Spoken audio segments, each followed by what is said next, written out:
They thought humiliating her in public was funny. They thought she was powerless. But that single moment would destroy their entire empire forever.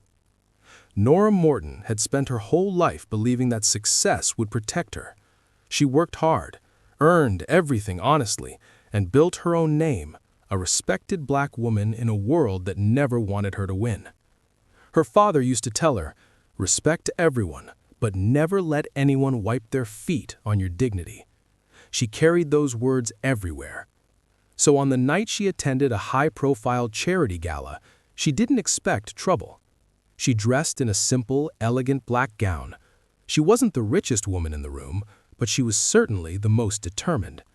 What she didn't know was that the Nightingales, the wealthiest, loudest, most entitled family in the city, were also attending. As Nora walked into the hall, conversation slowed. Some people stared, others whispered, but she ignored all of it. She had been stared at her whole life. It no longer moved her.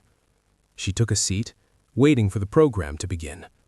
Across the room, Brandon Nightingale, the spoiled son of the family, noticed her.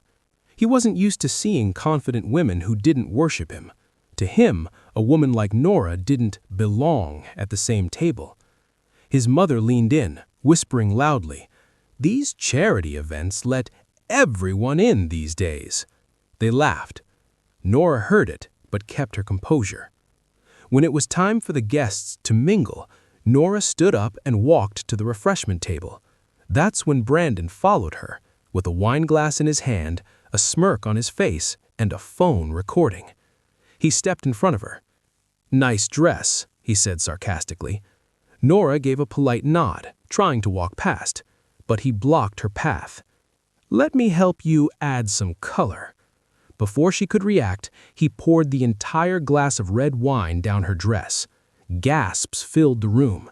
His parents burst into laughter. His mother even clapped.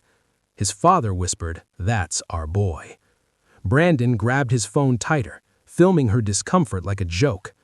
Nora froze, not in fear, but in disbelief.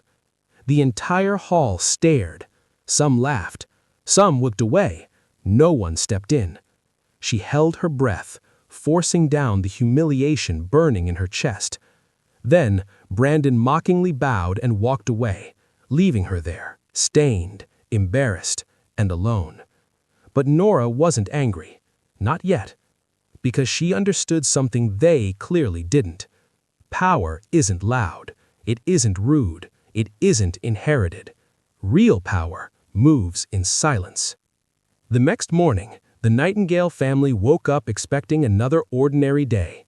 Instead, their phones were exploding. Hundreds of missed calls, urgent emails, messages from lawyers, investors, partners. Everything was falling apart. Because overnight, Nora made one phone call, just one.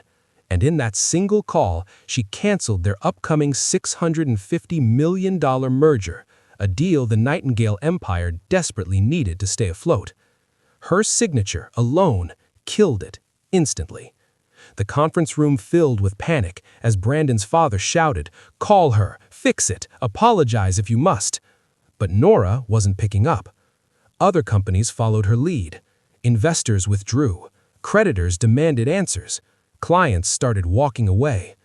Brandon and his parents were sinking fast, and the storm was only beginning. 2 days later, the Nightingales stormed into Nora's office unannounced. They didn't even wait for permission. They barged in, angry, desperate, shaking. Nora sat calmly behind her desk. Brandon's mother snapped, "You destroyed our family over a joke?" Nora leaned back in her chair. "A joke? Is that what you call pouring wine on a stranger and humiliating them in public?" "It wasn't that serious," Brandon muttered, suddenly unable to look her in the eye. Nora stood up slowly. "You didn't ruin my dress. You didn't ruin my night. You tried to ruin my dignity. And the sad part? Your parents cheered you on." Brandon's father stepped forward.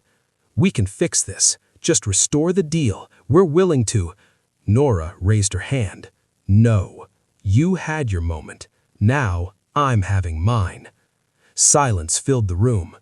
She looked at Brandon, the same boy who recorded her humiliation. With great power comes responsibility. You used yours to embarrass a woman minding her business. I used mine to show you consequences. Brandon's mother shook with anger. You can't do this to us. Nora picked up a folder from her desk and placed it in front of them. Read the contract. I've already done it. They flipped through the pages. Cancelled. Terminated. Irreversible. Their $650 million future? Gone. Their last lifeline? Destroyed. All because they thought she was nobody. Nora walked to the window, staring at the city she fought so hard to belong to. When you pour wine on someone, she said quietly, make sure they own the vineyard. The Nightingales left her office defeated, humiliated, and powerless, exactly how they made her feel at the gala. But unlike them, Nora didn't record it. She didn't laugh, she didn't mock them. She simply let consequences do the talking. Because karma doesn't need a camera.